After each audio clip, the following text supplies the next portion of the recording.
folks. Happy to be here to give you the secret sauce. We actually have something that is quite useful, if you ask me today. And it's something that I have been covering quite a bit myself lately. As you guys know, I've been teaching things like the Technique Toolkit. I'm teaching vintage stitching as we come into DAX. And this is all about why those creative techniques matter.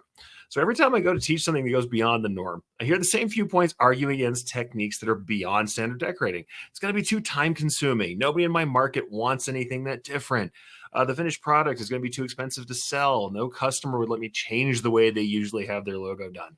The truth is, many of the things I teach as far as specialty stitching, especially, don't really always take much longer than the usual type of work and are often equal or less in time as far as material outlay and stitch count. Generally, they're a little bit less sometimes than standard interpretations, even if there's some extra time in interpretation when we're talking about art and digitizing. The truth is, it can be really easy to dismiss specialty work and new techniques because they take us out of our comfort zone. It might require us to kind of recalibrate our expectations and production methods. And it honestly, one of the problems I really see people encountering is it opens them up to rejection from customers who don't want to or can't feel like they let us attempt something special with their art. That said, creating interesting treatments and exploring different ways of decorating provides direct benefits to your value proposition, even if most of your customers never take you up on the wilder side of what you can do. So first, let's look at what customers might value about some specialty creative work for themselves. For me, it always adds up to these two things. It's something I teach in all of my sessions about doing this kind of creative work, and that is distinction and delight. When we use specialty techniques, it provides distinction. It separates the customer's look from that of their competition. Their apparel now looks different. It can help align with their corporate customer culture and style. So either their corporate style or what their customers like, we can do things where our technique, our decoration method further aligns with the kind of styling they're into. Like when I teach vintage stitching, if they have a retro styling, that might be something we can apply to other art that might not be retro art and get something cool that goes with that corporate culture or with a current trend. And it moves their merch, especially people who are doing things that require that promotional hit and are expected to be worn by somebody else to support that business or that customer. It moves it out of that commodity space where we're taking the same logo and slapping it on different locations, on different garments. So that's what distinction is all about. It builds brands and it separates the customer. The other thing is they get delight. And this is something I teach quite a lot in all sorts of detail or specialty treatments or the use of specialty materials. Delight is that feeling of seeing something cool. And you have that instant when a customer opens a box, sees something interesting, you show them a sample that has something they haven't seen before, and they get that moment of seeing something interesting and knowing that they want to share it. So that feeling of seeing something cool, the dopamine spike of both novelty and recognition, because they recognize their art, their culture in the thing that you made for them, but they also get the novelty of the treatment of the new technique that you've added. When you treat their art with looks or finishes that haven't been seen either by them or by their intended viewer, something that's not usually used in their market, maybe you're doing something very business to business and you use a very retail treatment, or you otherwise make something interesting enough to capture the viewer attention, we can increase the visibility of promotional products, especially, and we increase the affinity with the end user. Remember, the viewer of the garment isn't the wearer or the purchaser necessarily, but the person they want to show off to, the person they're trying to promote themselves to. And having something cool that draws their eye can assist with that. And when it's new and interesting, the other thing is it becomes shareable and it increases the kind of virality of that image, getting it more impressions and making your customer the hero who can show people something cool that they haven't seen before. Your customer wants to associate with and be the bringer of the cool and interesting things to their groups and to their end customer, and your creative execution can provide it. So what about the rest of us, right? Let's say it's not about that. We have people who are usually have a pretty pedestrian ways that they want to decorate, or they're working on a bargain.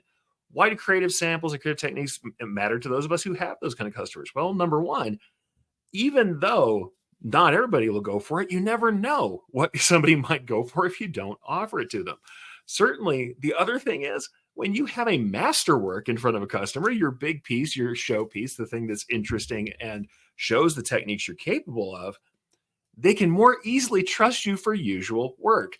And they think then that the smaller work that they'll do with you, the more budget conscious, the more pedestrian work, the more usual work we do, is going to have the same kind of finish, treatment, and care taken that you show when making your masterworks. Even if work doesn't push the envelope, you can still bring a level of creativity, a level of polish, finish, and professionalism that is proved by those master creative techniques. Second, using those creative techniques usually requires us to know our medium on a more essential level and to really be able to push it. Meaning, in the embroidery world, we have to know about stitches and how they work, how they interact with garments, how our different materials come together, and how digitizing is affected by the kind of materials and treatments we want to use. If we get that, those pieces of knowledge, that elemental knowledge we build about how our elements work, how our medium works, those are not mutually exclusive to making more creative work. They can also make more efficient work and even help us create solutions that are interesting to fill space, even when we're on a budget, even when we're looking to remotely remove that kind of extra stitch count and cost. Some of my most creative work, in fact, actually came from the need to remove stitch count or work with some other less ideal brief, less time, less budget, less area, less quantity. And that creative drive, the need to solve those problems, was fulfilled by my understanding of the medium and my willingness to do something different with my work. So here's the thing: stretching your creativity is also how you're going to learn to cope with these situations and become less of a commodity and more of a provider of solutions. With that said, there's a couple things we can avoid doing when we're showing off these creative chops. Number one, don't show work you can't reliably do or you're unwilling to do. When you do show work that are these masterful pieces, these new creative techniques that you've learned, price according to your input and the value provided, even if it feels like a back off price, and that's the nicest way we put that price term, or a PETA price, and you know what that stands for. It's a certain kind of pain that we usually price things up over. Even if we have those prices on there that honestly should reflect the work that it requires and the materials that are involved, let the customer choose whether it's worth their investment. If we don't let them choose, we can never do that kind of work.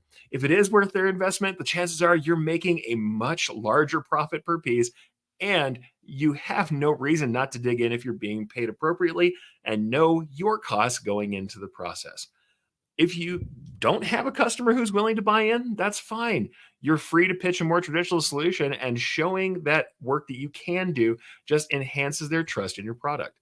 Like I said, remember, people can't buy what you don't offer, and they can't prove out whether there's value in a project unless they're educated on the process and given the chance to decide. So, with that, folks, I hope you get a chance to try something cool. I hope you get a chance to have that customer buy in and go with you. But even if you don't, still take some time to play, learn something new, and by all means, stretch those creative muscles. You'll be glad you did.